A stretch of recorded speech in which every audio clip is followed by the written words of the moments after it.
adobe illustrator মাধ্যমে আমরা আজকে এই ডিজাইনটি তৈরি করা শিখব। এই ডিজাইনটি শেখার জন্য অবশ্যই শুরু থেকে শেষ পর্যন্ত দেখবেন এবং অবশ্যই আমি এই ভিডিওতে শুধুমাত্র 100টি লাইক চাই। এই ভিডিওতে 100টি লাইক হলে পরবর্তীতে আরো কোয়ালিটিফুল কিছু ডিজাইন পাবেন। অবশ্যই সেই পর্যন্ত সাথে থাকবেন এবং পরবর্তীতে আমার এই যে মকআপটা আছে এই মকআপটা আমি আপনাদেরকে আমার যে ফেসবুক গ্রুপ রয়েছে সেখানে আমি দিয়ে দিব, আর এই গ্রুপের লিংকটা এই ভিডিও ডেসক্রিপশন বক্সে পেয়ে যাবেন। তো চলুন শুরু করে দিচ্ছি। তো এটা হচ্ছে আমাদের মূল ডিজাইন। তো আমরা ডিজাইনটাকে একটু ছোট করে পাশে রাখি, কখন কোনটা করছি যাতে সম্পূর্ণ বিষয়টা ক্লিয়ার করতে পারি।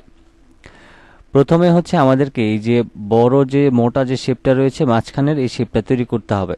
এটার জন্য রাইট বাটন ক্লিক করে প্রথমে আমরা ইলিপস টুলে যাব, এরপর অল্টার এবং শিফটটাকে ধরে প্রয়োজন অনুযায়ী বড় করে নিব। তারপর আমি হচ্ছে এখান থেকে এই কালারটা নিয়ে নিচ্ছি। তো এখানে যে কালারটা রয়েছে এটার কালার কোডটা আমি একটু দেখিয়ে দিই। এই যে এটা হচ্ছে কালার কোড। আপনি যদি এখানে এসে এই কালার কোডটা বসিয়ে দিন তাইলে আপনার এই কালারটা চলে আসবে। এবার হচ্ছে এইটাকে একটা কপি করতে হবে। এটার জন্য এডিট থেকে কপি, এডিট, পেস্ট ইন, ফন্টে ক্লিক করবেন। তারপর এটাকে আপনি অল্টার এবং শিফটটাকে ধরে ছোট করবেন। আমি এতটুকু ছোট করে নিলাম। তারপর দুইটাকে একসাথে সিলেক্ট করে শেপ বিল্ডার টুলে গিয়ে কিবোর্ড থেকে অল্টার ধরে মাউসের লেফট বাটনটা ক্লিক করব। তাইলে আমাদের মাঝখানের অংশটা কেটে যাবে। এরপর হচ্ছে দুই পাশে দেখেন দুইটা সার্কেল দেওয়া রয়েছে, এখানে একটা এবং এখানে একটা। তো এটার জন্য আমরা এখান থেকে ইলিপস টুলে যাব এবং এই শেপটার মাঝখান থেকে আমাদের এই সেন্টার পয়েন্ট থেকে অল্টার এবং শিফটটাকে ধরে আমি এইখানে একটা সার্কেল নিলাম। তারপর এটাকে স্ট্রোক কালার করে দিব এবং স্ট্রোকটা আমি আমার প্রয়োজন অনুযায়ী একটু মোটা করে দিব, আর এটাকে হালকা একটু চাপিয়ে নিব আমি।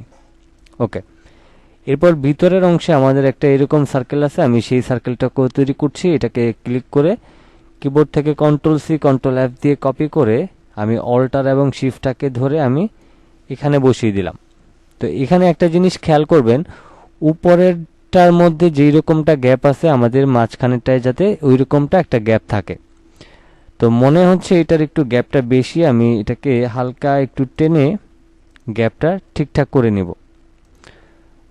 এটাকেও আমি একটু ছোট করে নিই, একটু বড় করে জুম করে নেবেন তাইলে আপনার জন্য ইজি হবে মিলাই নিতে। আমি এখানে মিলাই দিলাম। ওকে, এখন কিন্তু আমাদের পারফেক্ট আছে। দেখেন এখানকার গ্যাপটা এবং এখানকার গ্যাপটা কিন্তু একদম একুরেট ভাবে আছে। এবার হচ্ছে আমাদেরকে এখান থেকে যে শেপটা রয়েছে এই শেপটাকে হচ্ছে আমরা অল্টার ধরে এই পাশটাতে নিয়ে আসব। নিয়ে আসার পর এখন এখানটায় দেখেন এই যে মাঝখানের অংশটা কিন্তু আমাদের কাটা রয়েছে, এটাকে আমাদের কাটতে হবে। তো এটাকে কাটার জন্য আমরা এখান থেকে একটা কাজ করতে পারি, সেটা হচ্ছে আমি রেক্ট্যাঙ্গেল টুলের মাধ্যমে এখানে একটা শেপ নিতেছি। তারপর এটাকে ফিল কালার করে দিই এবং এই দুইটাকে একসাথে সিলেক্ট করে আমি অ্যালাইনমেন্টটা ঠিক করে নিব। প্রথমে হরিজন্টাল অ্যালাইন সেন্টার, তারপর ভার্টিক্যাল অ্যালাইন সেন্টার করব। করার পর এখন এখানে আমাদের যে শেপটা রয়েছে এই শেপ অনুযায়ী আমরা এখান থেকে একটা গ্রিড নিয়ে নিই। তারপর এখান থেকে আমি একটা গ্রিড নিয়ে নিলাম। এবার আমরা এই শেপটাকে ডিলিট করে দিই। এখন এখান থেকে রাইট বাটন ক্লিক করে আমি অ্যাড অ্যাঙ্কর পয়েন্টে যাব। প্রথমে হচ্ছে আমি এখানে একটা অ্যাঙ্কর পয়েন্ট নিলাম, তারপর আমি এখানে একটা অ্যাঙ্কর পয়েন্ট নিলাম, তারপর আমি এখানে একটা অ্যাঙ্কর পয়েন্ট নিব, এরপর আমি এখানে একটা অ্যাঙ্কর পয়েন্ট নিব। ওকে, এবার আমরা ডিরেক্ট সিলেকশন টুলের মাধ্যমে মাঝখানেরটাকে সিলেক্ট করে কিবোর্ড থেকে ডিলিট প্রেস করব এবং এইভাবে করে ডিলিট প্রেস করব। এখন এইখানে একটা দেখার বিষয় হচ্ছে যে দেখেন এইখানকার এই যে এটা কিন্তু গোল রয়েছে, ঠিক আছে? তো এখন আমাদের এটাকে কিভাবে আমরা গোল করতে পারি, এটা তো এরকম কাটা রয়েছে। তো তার জন্য আমরা এই দুইটাকে একসাথে সিলেক্ট করে আমরা যাব হচ্ছে স্ট্রোকে এবং এখান থেকে আমরা রাউন্ড ক্যাপ করে দেব, তাহলে আমাদের এটা রাউন্ড হয়ে যাবে। এবার আমরা চাইলে এখান থেকে এটাকে ডিলিট করে দিতে পারি এবং এই দুইটাকে আমি গ্রুপ করে তারপর হচ্ছে আমি এটাকে মাঝখানে নিয়ে আসব। আমি সরাসরি এটাকে এখানে নিয়ে রাখলাম, তারপর আমি অল্টার এবং শিফটটাকে ধরে আমি একটু ছোট করে নিলাম। ওকে, তো এখন মোটামুটি আমাদের কাজ কিন্তু শেষ। এখন এখানে হচ্ছে আরেকটা বিষয়, দেখেন এইখানে কিন্তু গ্যাপটা আবার মিলে নেই, এইখানটা একটু গ্যাপ বেশি মনে হচ্ছে। তার আগে আমি এই সব কয়টাকে ধরে একটু গ্রুপ করে নিই। আমি এটাকে ধরে কন্ট্রোল জি দিয়ে গ্রুপ করলাম। এবার আমি অ্যালাইনটাকে একটু ঠিক করে নিই। ওকে, এবার আমাদের অ্যালাইনটা ঠিকঠাক রয়েছে। এবার ভিতরের যে কফি লেখাটা আছে এই কফি লেখাটা আমি লিখে নিই। তার জন্য আমি এখান থেকে টাইপ টুলে গেলাম এবং এখান থেকে আমি ফন্টটা ব্যবহার করব হ্যালো ফন্ট, HELLO। আপনাদের যাদের নাই তারা গুগল থেকে ডাউনলোড করে নিতে পারেন। তা আমি এখান থেকে লিখে নিচ্ছি COFFE। ওকে, তো এখান থেকে আমার যে কফি যে লেখাটা আছে এটাকে আমি বড় হাতে দিয়ে নিই। তারপর এখানে একটা বিষয় রয়েছে, আমি এটাকে একটু বড় করে নিই, এটাকে এখানে নিয়ে তারপর একটু ছোট করে আমি আমার মতো করে মিডল পয়েন্টে বসিয়ে নিব। এখানটায় বসিয়ে নিলাম আমি। এখন এই যে এই লেখাটা আছে এটাকে রাইট বাটন ক্লিক করে আপনি এটাকে ক্রিয়েট আউটলাইন করতে হবে। তা আমি ক্রিয়েট আউটলাইন করে নিলাম। এবার আমরা এখান থেকে যে ফ্রি ট্রান্সফর্ম টুলটা রয়েছে এখান থেকে আমি এই টুলটাকে সিলেক্ট করব। তারপর এখানটায় আমি এটাকে একটু এইভাবে করে বাঁকা করে দিলাম, তারপর এখানটা থেকে একটু বাঁকা করে দিলাম, জাস্ট একটু বাঁকা করে দিলাম আর কি। তো আমরা চাইলে আমাদের মতো করে ফন্টগুলিকে আমরা স্টাইলিশ তৈরি করে নিতে পারি। আমি একটু বড় করে নিই, তারপর এটাকে এই পাশটাতে হালকা একটু টেনে দিই। ওকে, এবার আমাদের এটা কালার দিতে হবে। কালার আমরা একটা কালারই রাখছি সব কিছুতে, জাস্ট আমরা লেখাটার মধ্যে আলাদা একটা কালার দিয়েছি। ওকে, এখন আমাদের কাজ হচ্ছে এই যে ভিতরের যে প্রিমিয়াম কোয়ালিটি এবং সন হচ্ছে 1995 এই লেখাটাকে লিখতে হবে। তার জন্য আমাদের এই যে সার্কেলটা রয়েছে এই সার্কেলটাকে কিবোর্ড থেকে CTRL-C CTRL-F দিয়ে কপি করে আমরা এটাকে সরি আমরা এখানে এটাকে গ্রুপ করে রেখেছিলাম আমাদের আগে, রাইট বাটন ক্লিক করে আনগ্রুপ করে নিতে হবে।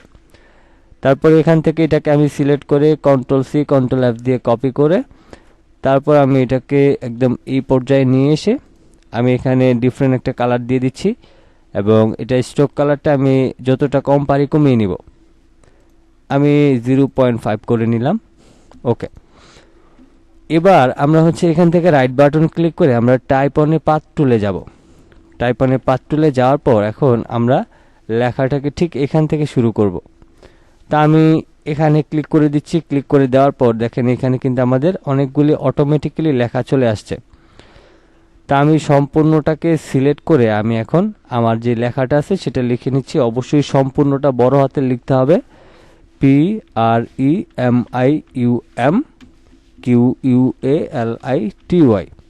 এখন এইখানে যে লেখাটা আছে এই লেখাটা তো মিলতেছে না, এটার জন্য কোনো সমস্যা নেই। আপনার মাউসের লেফট বাটনটা এইভাবে করে ঘুরিয়ে সিলেক্ট করে এখান থেকে আমরা এরিয়াল ব্ল্যাক ফন্টটাকে নিয়ে নিব, এরিয়াল ব্ল্যাক।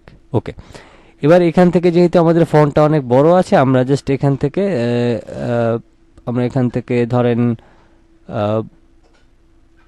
আমরা 21 করে নিলাম। ওকে, 21 করে নেওয়ার পর এখন মনে হচ্ছে ফন্টটা আর একটু ছোট করতে হবে। আমি আর একটু ছোট করে নিই, 18 করে নিই, তাহলে আমি 18 বা 14 করে নিলাম। ওকে, এখন এখানে যে আমাদের ফন্টটা রয়েছে এই ফন্টটাকে এখানটা পর্যন্ত ঘুরিয়ে এই পর্যন্ত নিয়ে আসতে হবে। তো একটা জিনিস খেয়াল করেন, আমরা যেহেতু শুরুটা এখান থেকে করেছি এজন্য আমরা একটা এখান থেকে গ্রিড নিলাম।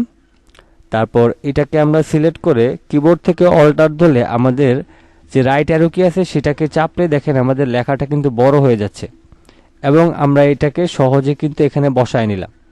তো দেখেন এখানে কিন্তু কোনো ধরনের সমস্যা হয় না, একদম ইজিতে লেখাটা বসে গেছে। এবার আমরা এই টাইপ টুলের মাধ্যমে সম্পূর্ণটাকে সিলেক্ট করে নিব। আবার আমি এখান থেকে সিলেক্ট করে নিই। আচ্ছা, আমাদের এখানে যে গ্রিডটা নিয়েছি এটা ঝামেলা করতেছে, আমরা এটাকে ডিলিট করে দিই। তারপর আমরা এই টুলসের মাধ্যমে এটাকে সিলেক্ট করে নিব। আমি এবার এখান থেকে গোল্ডেন কালারটা দিয়ে দিলাম। ওকে, এবার সবচাইতে গুরুত্বপূর্ণ বিষয় হচ্ছে এই যে নিচে দিয়ে যে লেখাটা আছে এই লেখাটা অনেকেই মিলাইতে পারেন না, যে নিচে দিয়ে আবার এখান থেকে কিভাবে লিখব। তো তাদের জন্য এই অংশটা খুবই গুরুত্বপূর্ণ। প্রথমে আপনি কি করবেন, এটাকে আপনি সরাসরি এটাকে টেনে এখানে বের করে নেবেন।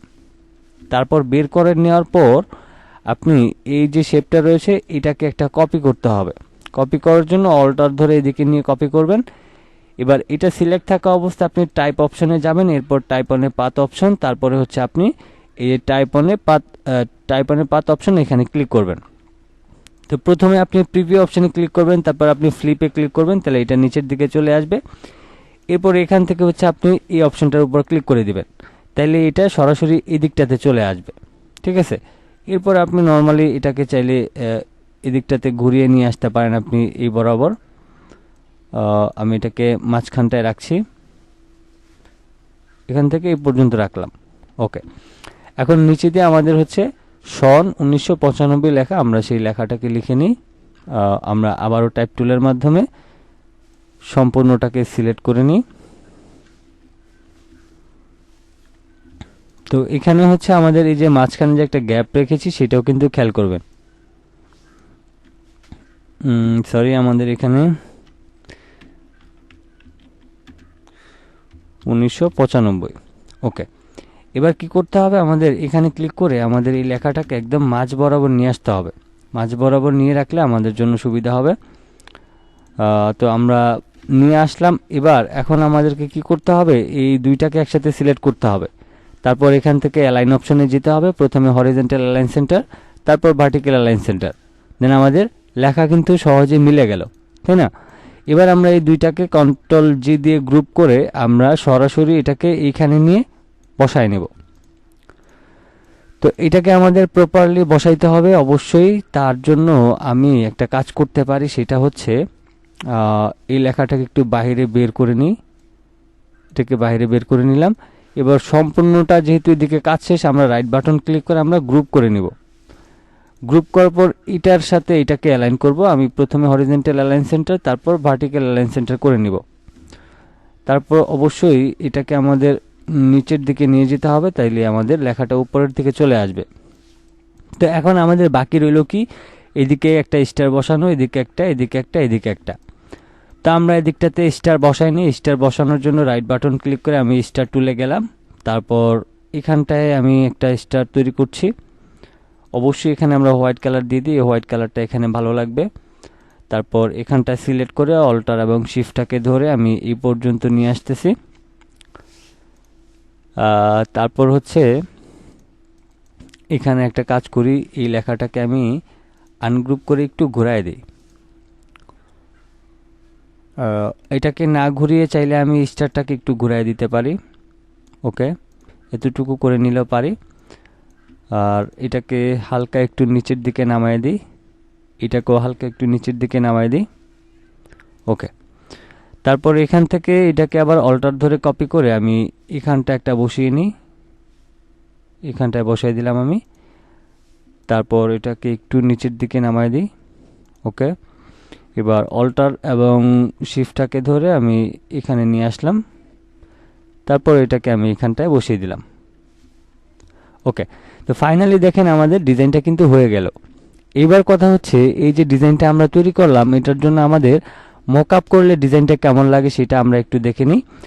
আর এখানে আরেকটা বিষয়ে সমস্যা দেখা দিয়েছে, এই যে কফি যে লেখাটা আছে এটা মেবি সরাসরি মাঝখানে হয়নি। আমি এখানটা থেকে হালকা একটু এই দিকটাতে নিয়ে আসবো, মনে হচ্ছে এবার ঠিক আছে। ওকে, এতটুকু থাকলে আমাদের চলবে। এবার আমরা মকআপের জন্য যাই। মকআপের জন্য ফটোশপটা ওপেন করতেছি। আমি এখান থেকে আগের ডিজাইনটাকে ডিলিট করে দিই। আমি ফাইল থেকে হচ্ছে ওপেনে যাব। ওপেনে যাওয়ার পর আমি আমার যেখানে মকআপগুলি রাখা আছে আমি এখান থেকে মাই মকআপে গেলাম। তারপর এই মকআপটাকে আমি ওপেন করে নিই। ওকে, এবার এখান থেকে আমরা এখানে ডাবল ক্লিক করব। তারপর হচ্ছে অ্যাডোবি ইলাস্ট্রেটরে গিয়ে সম্পূর্ণ ডিজাইনটাকে সিলেক্ট করে মাউসের লেফট বাটনটা ক্লিক করে এখানে এনে ছেড়ে দেব। তারপর আপনার প্রয়োজন অনুযায়ী আপনি এটাকে ছোট করে নেবেন। আমি একটু ছোট করে নিয়ে এখান থেকে ওকে করলাম। এবার নিচের যে কালো লেখাটা আছে এটা চোখটাকে বন্ধ করে দিয়ে কিবোর্ড থেকে কন্ট্রোল এস প্রেস করব। তারপর এখান থেকে কিছু সেকেন্ড আমাদের অপেক্ষা করতে হবে। কিছু সেকেন্ড অপেক্ষা করার পর আমরা হচ্ছে এখানে যদি এবার এই ট্যাবে ফিরে আসি, দেখেন ফাইনালি আমাদের ডিজাইনটা কতটা সুন্দর হয়েছে। তো এই ছিল আমাদের আজকের টিউটোরিয়াল। কেমন লাগলো ভিডিওটি অবশ্যই কমেন্ট বক্সে জানিয়ে দিবেন এবং নতুন নতুন ভিডিও পাওয়ার জন্য চ্যানেলটিকে সাবস্ক্রাইব করে দিবেন। এবং অবশ্যই এই ভিডিওতে আপনাদের জন্য টার্গেট হচ্ছে 100টা লাইক, অবশ্যই সেই লাইকটা পূরণ করে দিবেন। সবাই ভালো থাকবেন, সুস্থ থাকবেন। আল্লাহ হাফেজ।